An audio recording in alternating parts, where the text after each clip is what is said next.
Happy Wednesday. Cheers to you for joining another session of Coffee with Kim.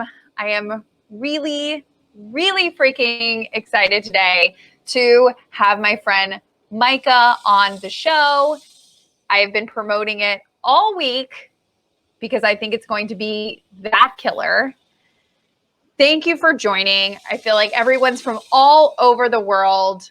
India, we have Long Island, we have Florida. Where are you from? Drop it in the comments so we can see. But hello to everybody.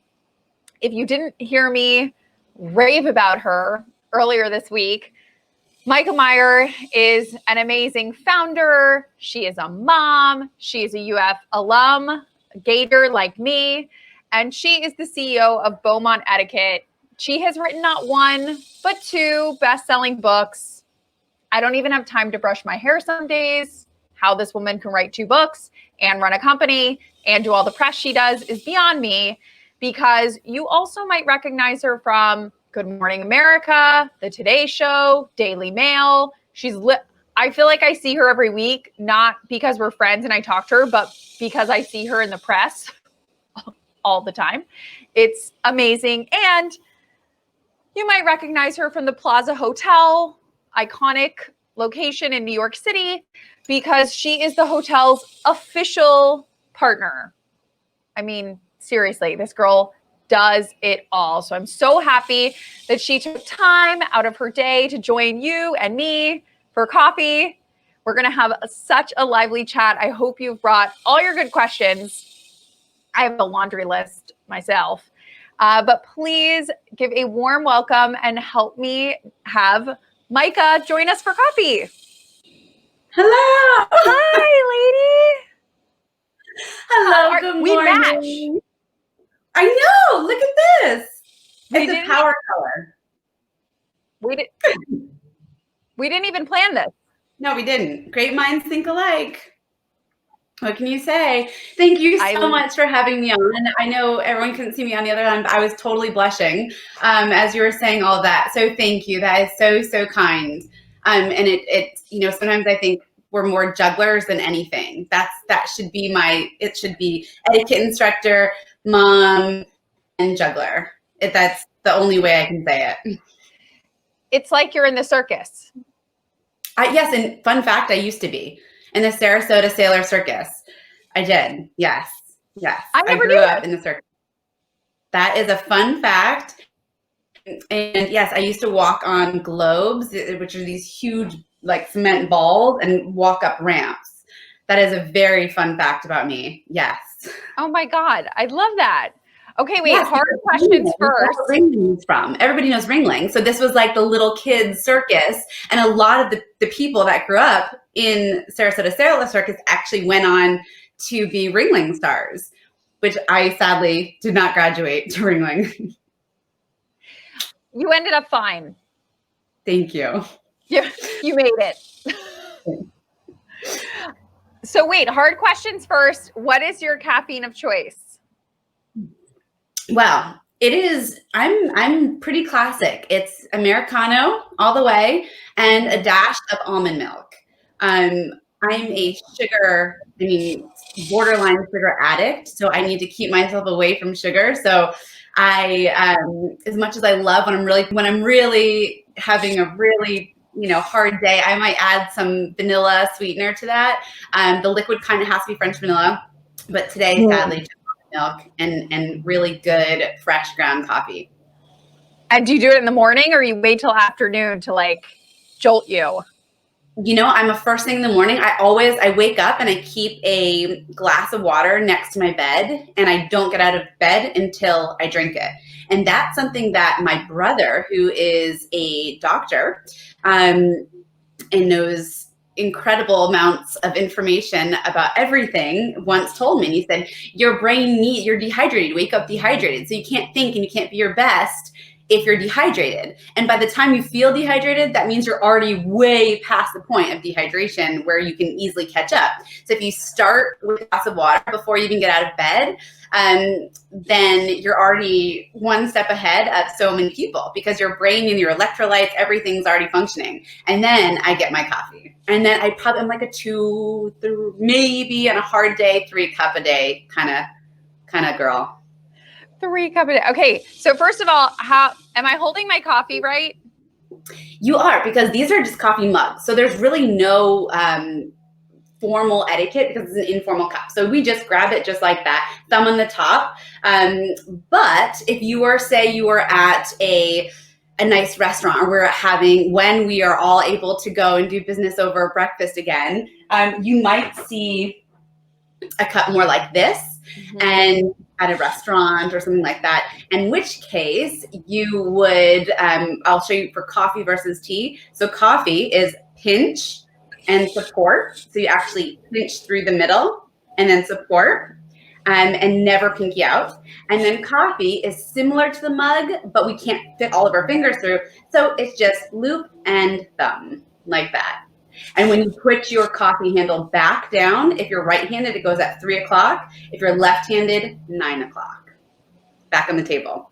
And remember, when you put your beverage down, you do this. This is something we teach to small children all the way up to CEOs.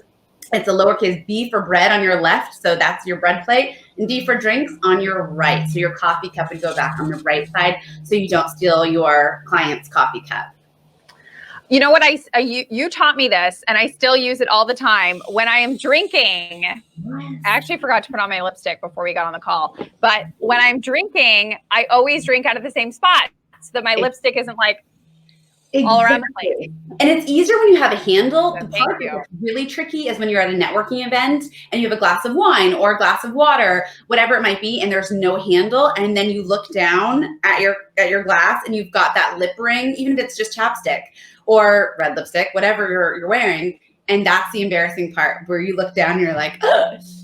So that's how you avoid it. You just pay attention to that one part. Oh, who am I kidding? I need this. You don't need this. You could just have it, whenever you need it. Maybe you need a little burst of energy throughout our chat. But Thank you again for joining us, by the way. I feel like we have so many great, Glenn is here and Jeffrey and Sandy and Keith. We have like a ton of great people.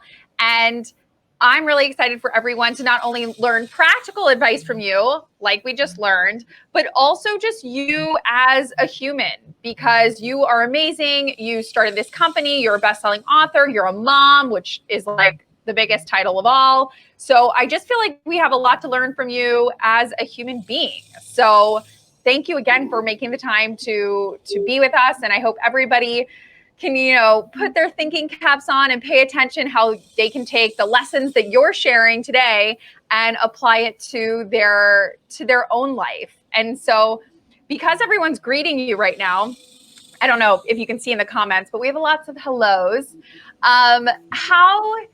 Obviously we're greeting people via Wave and online now, but I know some places, so some of the people joining us are from Spain and Switzerland, and some of these places have loosened lockdowns. Like they're back out in the world with people. So how are we supposed to greet people? It's something I talked about on Instagram yesterday, but like, are we shaking hands? Are we hugging? Are we waving? What are we doing? So interestingly, right now, it's still contactless in terms of your greeting. Still right now, because of the pandemic, it's not under control globally. So the CDC, all the way to professionals and everybody in between who has, who have spoken about this, I think, we can all agree it should be contactless for the time being, safety measures. But one thing I'm seeing a lot of is the elbow bump. Actually just maybe twice earlier this month, I had somebody, go for the elbow bump. But the reason why that wouldn't be the best thing is because we're also teaching people not to cough and sneeze into their hands. We're saying if you have to cough and sneeze and you don't have something to sneeze into, you go into your elbow. So if I'm sneezing into my elbow and then 10 minutes later I'm bumping you, So that is why we don't recommend that. So we're kind of, with all of our corporate clients, we're coaching by two options. We're saying, I try to give everything like a fun little name, the stop, drop, and nod, which is you're approaching someone, you stop with at least 6 feet, you drop your hands to the side or to your back, so you're actually physically taking away that option, and then you're nodding while saying, hello, it's so nice to see you, I so wish we could shake hands. So you're actually verbally addressing while you're physically addressing it. And then the other option, stop, drop, nod, and then the other one was grasp and greet, where you're literally taking your hands. I recommend just putting them over your heart and saying, I'm so sorry, I wish we could shake hands, but I want to make sure we keep you safe. So you're not saying, I don't want your germs, but you're saying, I want to make sure I keep you safe. So you're kind of taking care of someone. I had this panic moment where I was actually setting up for this and the mailman came and I was like, hi, like, because you're just so awkward. You're like, yeah. So I love that. Grasp the hands or put the hands behind the back, because I never know what to do with these things. Yes, and there's a lot of saying they were doing, namaste. They were doing everyone has their own versions. Interestingly, there was an article all about the cultural side of why we wouldn't do this. Which you can Google and read yourself. But so just be careful of which greeting you choose. Choose one that is contactless, but is one that you can use across all cultures. And then I'm curious. So a lot of the greetings that can't be in person have to be online. Yes. So like we're online right now, and I feel like what's really hard about a lot of the online stuff is I found during the before days, when I would greet people, I would hug them, we'd have a little chat. But now over Zoom, obviously, or any of these hangout things, you can't hug people. I mean, I don't know how you would do that via virtual. So I sometimes like wave at people, and it's like this awkward, like, do you chit chat? But it is a meeting. So I don't know. There's something about the virtual stuff that's just been hard. So what I've been trying to do lately is in the first 5 minutes, I will share something personal just to kind of get it out there. But how have you been thinking about for your meetings? Because by the way, you take meetings all the time.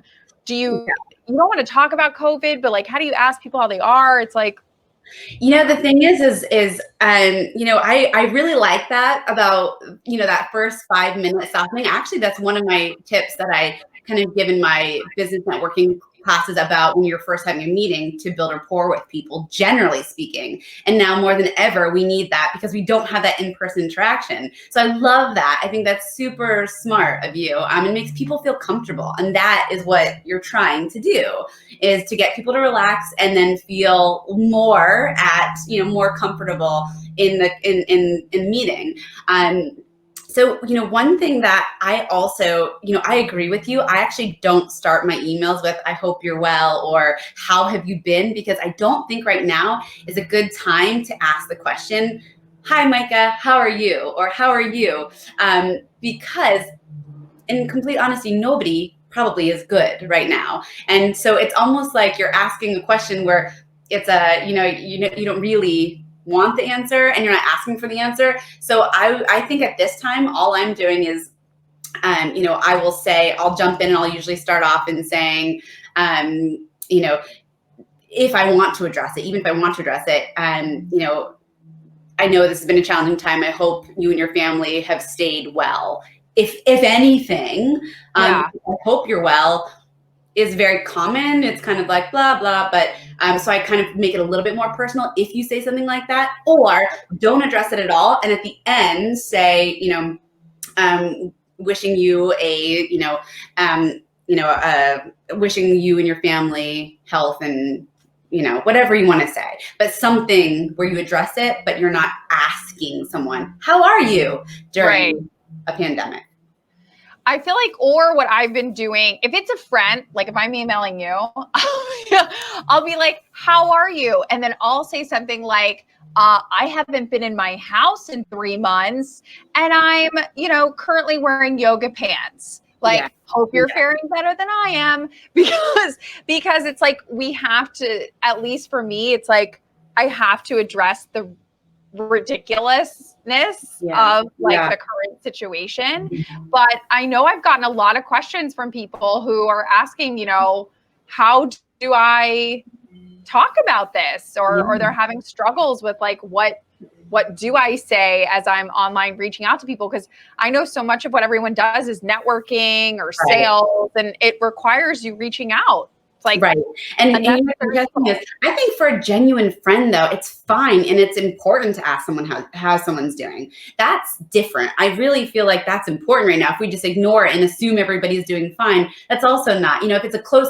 contact of yours or friend, then definitely ask how they're doing if you want. But it's more just if you're approaching someone for the first time, not to ask the question. Or I like your kind of self-deprecating humor and make people feel like, don't worry, we're all in this together, because we are. Everybody's in the same situation for the most part. And so if we're all going through it, right? Everybody. 100%. And I feel like especially the people, again, who work in sales or who are founders. I mean, so much of my job is new business and it's reaching out to people. And so it's not something that you can ignore. Like you kind of have to pay attention to it, whether you want to or not, because it's like, how are we reaching out to people? Which, by the way, I have to do a shameless plug for you here and your company, because if you are on this, listening to this later, live, whatever, and you are in sales or you are on a team that has to deal with reaching out to other humans, Myka has formed a very strategic course and team that you train groups. Yes. And from startups to Fortune 500 companies, you and your team will come in and teach people like, what the heck are we supposed to do during this time? And I feel like a lot of people aren't addressing that it's company-wide. These are company-wide things that we have to address. It is. And we have, it started off, Beaumont Etiquette, my first company, started off as just kind of social etiquette, dining etiquette. That was the Plaza Hotel. And then we started getting more and more corporate inquiries. And then that's actually in 2019, that was, which is the only kind of now full year that we'll be able to kind of look back on for a while. That was the meat of our business. So corporate. So now we're doing, this week we have 2 virtual trainings with companies where we're going in, huge for sales. It's huge. So that company is called the Beaumont Training Group. So Beaumont Etiquette is my social etiquette course and company, and Beaumont Training Group. And we even have, an ethics lawyer as a part of our team. So, say you're going through something you don't know how to, you need to, think about with everything that's been going on in America, especially, you need to bring in somebody who can talk to your team, somebody who can advise you in your company. I think there's so many HR issues, from gender equality to racism and equality, and all of these huge, massive topics, really heavy topics that need to be addressed right now. And so that's something that we also offer. So it's kind of one of those things that we hear what people are asking for, and then we bring on the team that we need. And even, we have somebody who does crisis communications.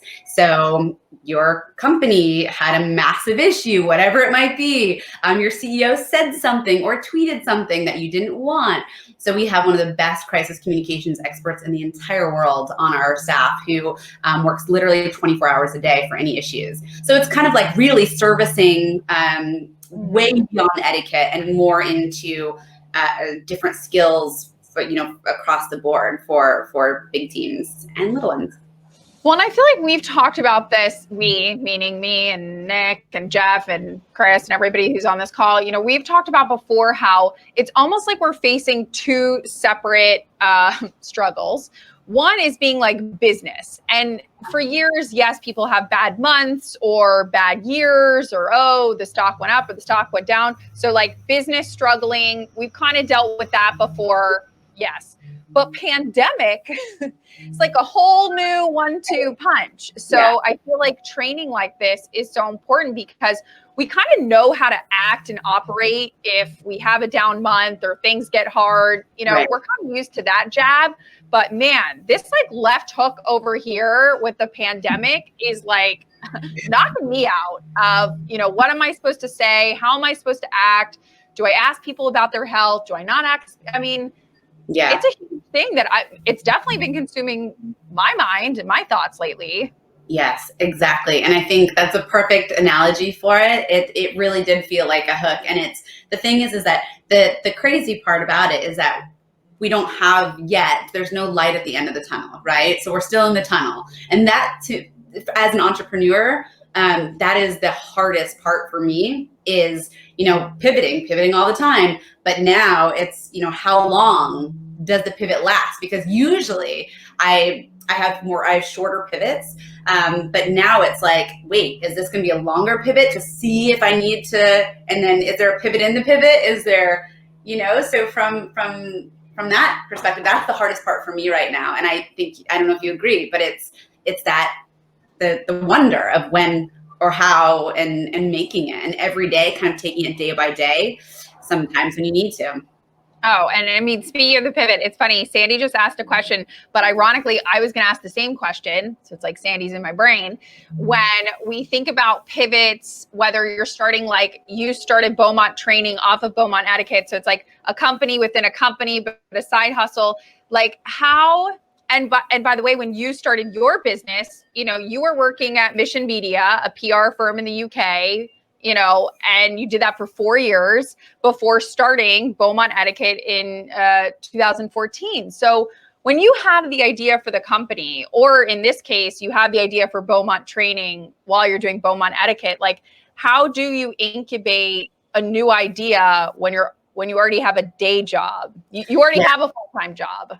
Yes.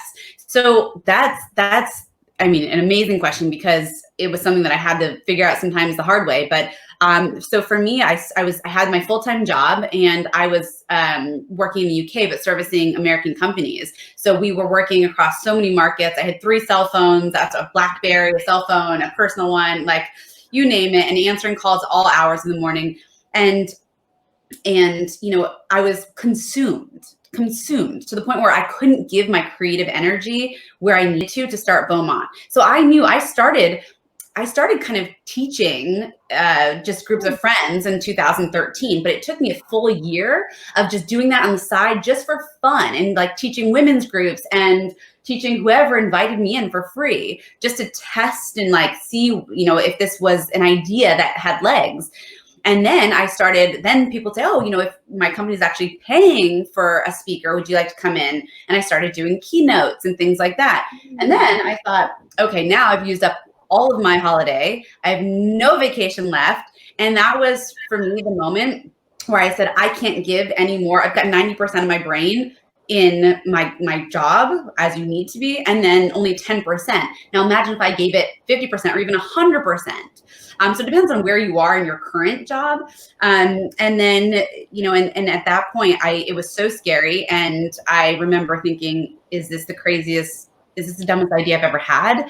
Starting an etiquette company from American in England. But I wanted to capitalize on the expat community first. And that's what I did. So I quit, and my company mission was so supportive and said, okay, if you ever need a PR company, here we go. And I'm still friends with all of them today. They're wonderful. And that's how I did it. And it was scary. It's very scary. There's no way around it. You don't make your first penny, you know, sometimes per month. But so it was making sure financially that you have a little padding. And I have this thing, my first book, that I call Plan B mentality, where a Plan B mentality is that you have a Plan B, right? But if you have that Plan B, you will fall back on it because you have it. So in my book, I explain that the Plan B mentality is to not have a Plan B. As crazy as that might sound, because you will fall back on it. So you have to make it work. You've got to make it work. Because if I had told Mission, you know what, I'm going to test this out, and if it doesn't work, I'll be back in 3 months, I would have gone back in 3 months. Guaranteed. Really? Guaranteed. I didn't make a penny for probably about 6 months.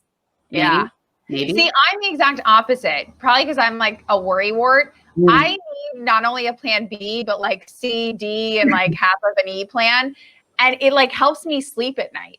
Does it? Yeah. I'm like, oh, okay. Yeah. Like we have a plan. Yeah. But yeah, I mean, I can see where if you gave yourself no other choice. I do that with running. Like this morning I got up and I was like, okay, I don't want to run. It's 80 degrees in Texas, but like you have no choice. You're running. You're going.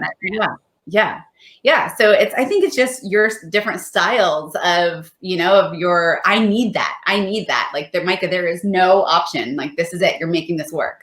It's kind of like, sounds funny, but I was just, it's kind of like, for me, it's like marriage too. You just make it work. Motherhood, you just make it work.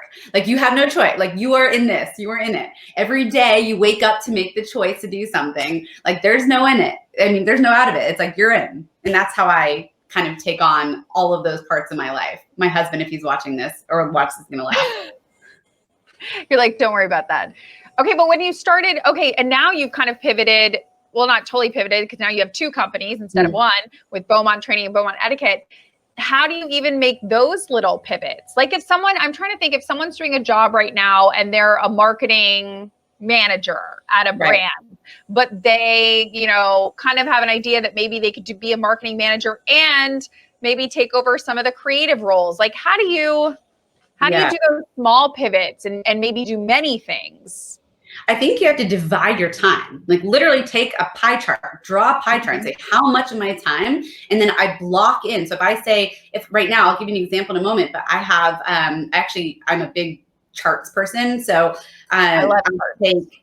Love a good chart. And so I'll take that pie chart and say, okay, today I'm spending, or this week I'm spending 80% on, you know, whatever Beaumont Etiquette, but I need to spend that 20%. I need to. And so then I will block things in time-wise. I literally block things in my calendar, and like you're spending 2 hours on this, and then an alarm will go off and then say, okay, I'm done. And that gives me pressure to spend time where I need to. And I also make sure before 1 p.m. every single day, I write down 3 things I'm going to accomplish. Every single day. That's how I start my day. Every single day. Every day. Like a ritual. Every day. It's like, what are your 3 things? So I think one example of how, you know, I'm currently also doing this is, So I have these 2 companies, and work is not what it was obviously before, and we have had to pivot and go virtual and all these things. But now I'm like, you know what? What's the market asking for? What is the market asking for? So right now, people are losing jobs. People need new jobs. It's a time where you have time off. So now I'm launching, and I'm taking that 20%, and I'm now launching another kind of endeavor still within the companies, and it's going to be train the trainer. For people who want to be an etiquette instructor, I'm going to start training them how to do that by launching that this October. So I'm taking that 20% of my day now, and that's going every single day toward the designing of the website, the application process. So not giving too much, but still, I feel like you're such a master at this, clearly, with all these like charts and goals. And I feel like I and everyone can learn so much from you because, and again, I don't have kids yet, but the fact that you have another human that you're responsible for, I mean, sometimes I eat macaroni and cheese out of the box. So like you have to provide, it's amazing, but you have time to not only run these companies, think of this third company, train the trainer. You've written 2 books, not one, 2 books. It's like, how are you, is it all just these pie charts and staying organized, or like, do you have a secret? Is there an app you use, or like what water can I be drinking basically to be doing all that you're doing? No, you know what? The 2 books, so I have them here. So it's basically a series. Yeah. What I've started. So this was my first one that I launched in January of this year, and this is the social etiquette book. This is what I teach at the Plaza: dining, social graces. And this is like my baby. This tells the story of how I went from Michelin to serving Prince Charles a gin and tonic, and this is kind of my baby. And then this is my second one that came out in May of this year, which is Business Etiquette Made Easy. So it is social etiquette, now business, 500 tips to jumpstart your career. And really, I wrote them both. This one I wrote in under 2 months. It was so easy to write because it's what I love to do. I literally did this. It was an easy process for me because it was fun. I was so passionate. I couldn't wait to wake up to write every day. And I remember turning it in, and my editor was like, okay, so when is that the first chapter? And I was like, no, I'm done with the book. And I've never written a book before. I read the whole thing. It's going to fail. It's going to be the worst book ever because my editor doesn't even believe I wrote a book that fast. But yeah, and then I wrote this one second. Now this one last year, so I wrote them both in the same year. This one took much more because what we did is we actually go in internally to a lot of companies and HR departments, and we work with them because as an HR department, even you can't say certain things that I can say. So 100%. You right? 100%. You have to like be conscious. I can go in and tell people things that they can't. And so I would go into these HR companies with my business partner, Anne, and we would hear exactly what they were looking for, exactly what they weren't looking for. And so we took all the secrets of working with all these really amazing HR teams and companies, and we put them into one book, essentially.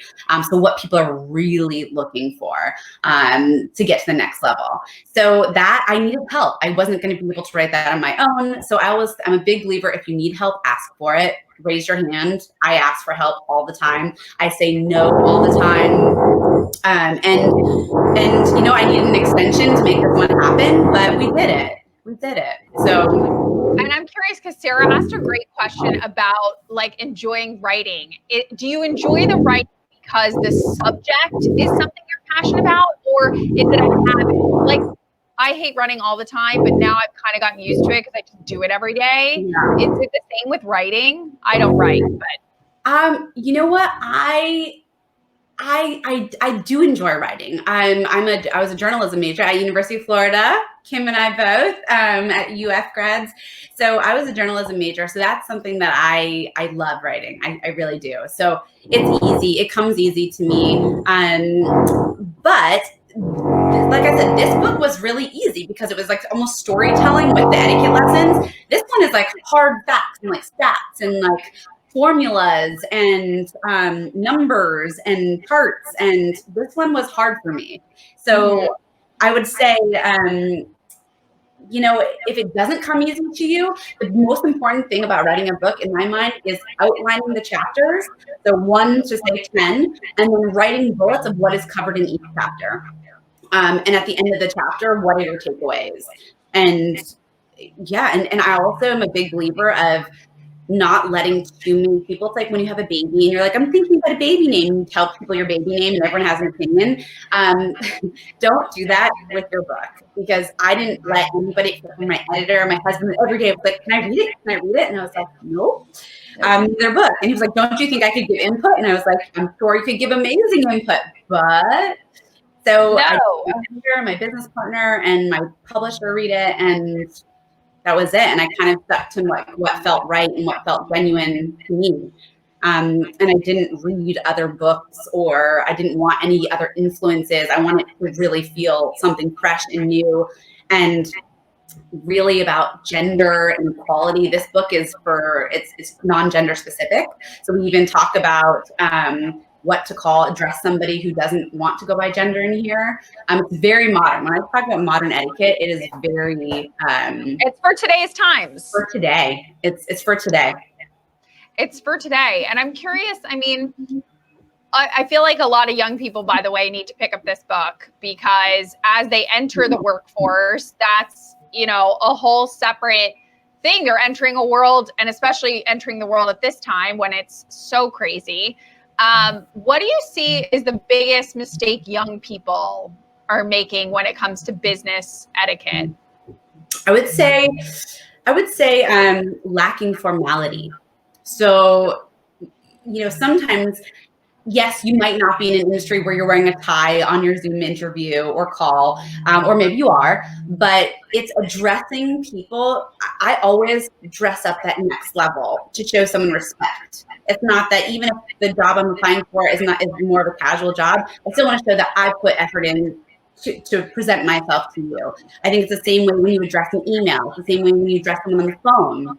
It's showing them respect. It's almost like, I show you respect. I'm applying for a job with your company, and I'm going to do everything to show you that I respect you and your process, and to choose me. Because etiquette is something that, as an adult, especially in business etiquette, you choose to learn and to use. So it's like that next level of education, right? They don't even teach it at the Ivy League schools anymore, for the most part. Aside from 1 or 2, they don't teach it anymore. So if you are taking the time to invest in yourself and teach yourself etiquette, it's like you are going that extra impressive level to work with clients and your team. And I think there's amazing managerial skills that you can learn from etiquette. And really, that's what it is. I definitely see that. I mean, I've gotten my fair share of emails with emojis, and I'm sitting there going, if I had done that to my boss at Condé Nast, she would have, I don't know. Yeah. I think I would have been fired. I mean, she just would have lost it on me like a crazy person. And so, but I mean, now or people text. Right. And the thing you have to remember, as a young person coming into the market, you're probably applying to someone who's been in the market for 15, 20 years. They're not used to emojis, and they don't see that as professionalism. So that was a big part of this book. I wrote a whole entire chapter on, really, what is professionalism? How can you achieve it? What is it defined, and what are exact things you can do to come across professional? Oh, well, and I want to give, Nick and Jeff and Michelle and Sarah and everybody a chance to ask their big questions when it comes to etiquette. But I want to ask one that I've been thinking about recently, which is how to say no gracefully. I feel like sometimes I get myself into these situations where I want to help, I want to do all the things, and I realize that I've committed to too much. Yeah. And I feel like when I ask for this advice from other founders, like fellow founders, who are mostly male, because a lot of the other founders are male, they're like, oh, well, you just say no. Kind of very abrupt no. And as a woman, that feels, I don't know, rude or standoffish. It's like, I don't know how to remain friendly, positive Kim and still say I cannot take this on. I do not have any bandwidth. Right. So, that's huge. And I think, it's true. It's sometimes, I always say, don't mistake my kindness for weakness. And that's a huge, huge thing that I constantly am saying to people, because we can still be fierce and we can still be assertive and confident in our responses and still come across as nice and kind and polite. And for me, I say no all the time. I have to. And of course, you feel it every time you say no. I'm a pleaser. I like to please, I want to. But, sometimes I'll say, I'll never go in and say but. The word but I'll never use because it almost takes power away from what you're saying.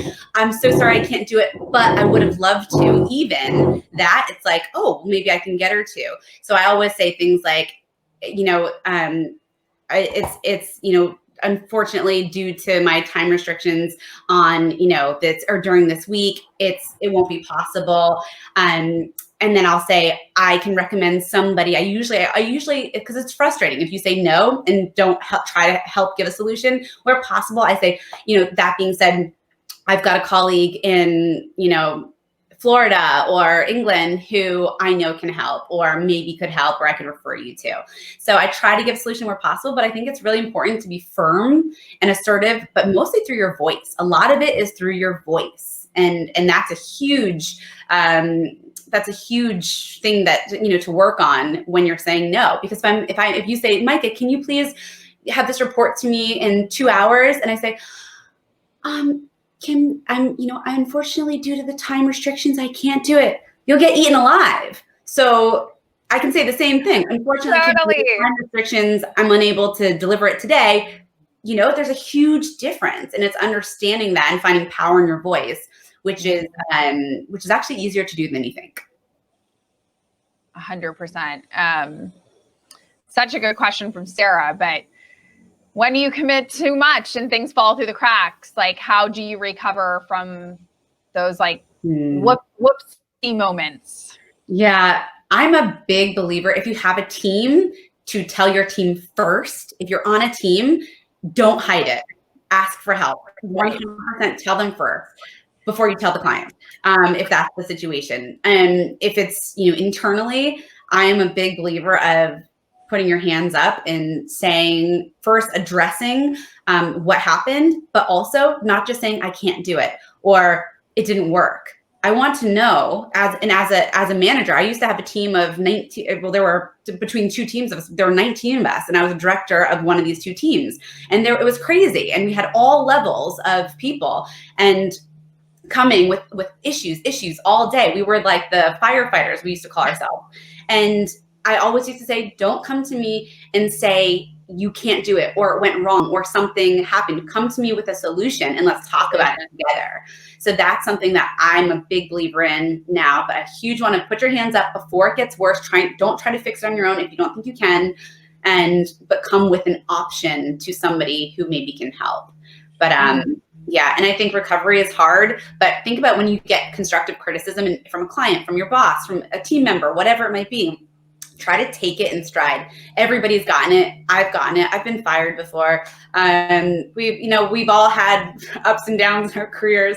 But at the end of the day, take that constructive criticism, knock out the criticism part, think of it as constructive, and go in there the next day and show them that you thought about it and that you're changing.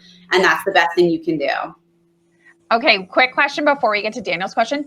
Just because you said you've been fired, how do you fire gracefully? And I know Daniel's asking it from like the firer, but how do you gracefully, if you're being fired, I mean, how do you maintain that bridge or maintain maybe that connection? Maybe it was out of your boss's hands or something. Like, how do you leave gracefully? Yeah. So I think it depends on what you're firing for is important. I think that is to be noted there. But I also think it's, the saying, never kick someone when they're down. If somebody's really going through it, I mean, it's also circumstantial, right? If somebody's just lost a family member to COVID and then you need to let them go, there couldn't be anything more devastating to go through, and then to have that happen. Or if it's something that, you just have to let someone go because of numbers, or, it's just the, layoffs. I think compassion is one of the most important parts of letting someone go, and also just not letting them feel lost. If you're letting them go because you're laying off or for something like that, and they didn't necessarily do anything wrong, I think it's giving them tools where possible. We'd be happy to, if you ever needed any kind of, if you can give a letter of reference, if you can give something like that, if you can give them, another, avenue to think about. I think that's important, but I think it's compassion. I think it's saying it, explaining in a calm voice, the reasoning. I think reasoning and logic is really important. So the reason this had to happen, or it is happening, is because, I think it's a really hard situation. But if you just say, sorry, things weren't working out, it's just not going to happen, put yourself in that person's shoes and see, like, how would that feel? We actually have been consulting on a couple different companies this year on this very situation, but for different kind of times. And our attorney actually on our team is the one who's coming in to advise on that, because it can be very legally tricky too. But yeah. And how do you, like, if you are exiting a company? So I'll give you an example. When I left to do my startup, I left an ad agency, and there's that awkward thing because they know you're leaving, and you give your 2 weeks notice. So you're like still working there, but right. Everyone knows you're leaving. So there's like that awkward. Yeah.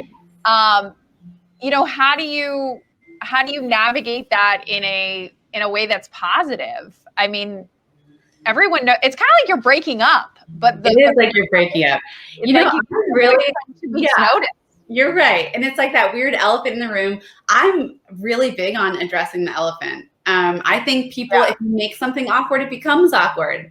If you don't say something, it becomes a secret. And I just am very much like, I'm so sad. I'm sure you've heard. I'm going to be leaving in a couple weeks. That being said, I, hope the next 2 weeks we can catch lunch or still, make this a really good 2 weeks, whatever it is you need to say. But I'm all about addressing the elephant in the room. I'm not a just walk around it and feel the weird vibes kind of person. So I think, I think it's really important to always speak up if you feel or think something, for sure. Oh my God, no, 100%. I love this question from Jim, the nexus of etiquette and emotional intelligence when it comes to professionalism. Because you're right, there are things like respect.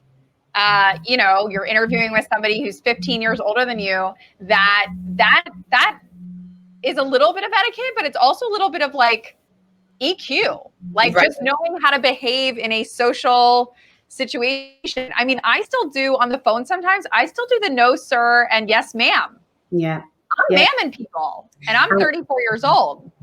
I think but that's you showing respect and the person in the way that you felt you should. So this is something that's so huge on my website, both websites, Beaumont Etiquette and Beaumont Training Group. I keep this quote. I think it's actually we teach over at Mass General, the Harvard program, something that I took from them. It was a Harvard-Stanford study that says one success, particularly in the workplace, is based 85% on social skills and only 15% on technical skill set. Think about that. Wow. So you could be the smartest person in the room, but if your emotional intelligence isn't on par or as high as it could be with your IQ, you're probably going to not have those connections that you need for a lot of jobs. So that's something. The good news is that you can learn emotional intelligence. That's the great news. My IQ is certainly not as high as my EQ. I know that. I know that about myself. Same. No, I know this, and I'm not ashamed to. But I really think it's very easy to increase your EQ, and that is what a lot of what I write about and what I teach is emotional intelligence and how to make other people feel respected. And etiquette at the end of the day, and I start every single corporate class out this way, is explaining, because people think it's like, fancy and Right. and forks and knives, and that's it. But actually, etiquette is all about putting other people first. It's about showing respect and kindness and consideration to all people first before yourself. And that's what good etiquette is, especially in the business world. Thinking about your clients first, thinking about your colleagues first, thinking about, from not heating up smelly Brussels sprouts for lunch, eventually when we're all back in the office, to, making sure you're not making somebody wait on a Zoom call for 10 minutes while you're, painting your nails, whatever it might be, who knows? But it's all about consideration for other people. And that's why etiquette is so important, especially in business. Well, and especially right now, which I think, I'm sorry that the pandemic has affected your business in the way it is. As a fellow founder, I totally feel for you. But I'm also secretly a little bit excited because people used to have to go to the plaza to get your classes in person. So they'd have to fly to New York City, make their way to the plaza and take the class. And now you have online classes. Yeah. So I, in Austin, Texas, can take your class. It's like half recorded, half live, from the comfort of my home. Yes. So selfishly, that's a little great. That is that's silver lining. Yes, for sure. And we did, we priced it, I think, very fairly. We wanted people to have something to do. We wanted to have, to inspire people and motivate people and give something for people to learn. So we launched webinars, which there's a whole number of topics. Many of them are free actually on my website. And then we also have our online learning, which is you can rent or buy certain videos on, for instance, we have a whole tricky food section, how to introduce yourself to other people, how to network, you name it, we've done it. And so it's great. Yeah. And David just mentioned kids. Myka has a whole kids section. So if your kiddos are at home this summer, I know what they should be watching on the screen. Yes, I think you can never start too early. My little girl is 3 and she's already, she knows the yes sir, no ma'am. She's just like that. She calls everybody Mr. or Ms. She introduces herself and she shakes her hand. And you can start really early. And I think that's really important, is teaching that foundation really, really young. We have a kids class, a teen class online, and we also do private one-to-one training for people virtually, and of course corporate. So we're doing, like I said, 2 this week, huge companies, where we're teaching on one specific topic. It could be networking, it could be, you can see all the topics that we cover. We cover about 40 different topics. So it's quite extensive, and it's way beyond which fork and knife to use. And that is modern etiquette. That to me is what it's about. 100%. And now that I'm officially done with my peach matcha, we have to do like a caffeine speed round. Yes. Of questions where basically we copy all your homework. Yes. Great.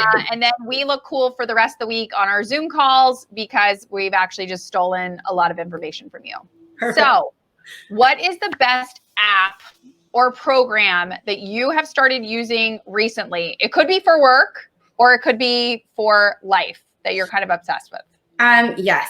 So I think this one for me would be, I'm going to say this one is going to be Authenticator, the Authenticator app. So do you have that one? I have that one. Yeah, I think that is new to me. And LastPass, I sent 2 in conjunction. I want to get that. Yeah, so LastPass, I'll say LastPass because more people probably haven't heard of this.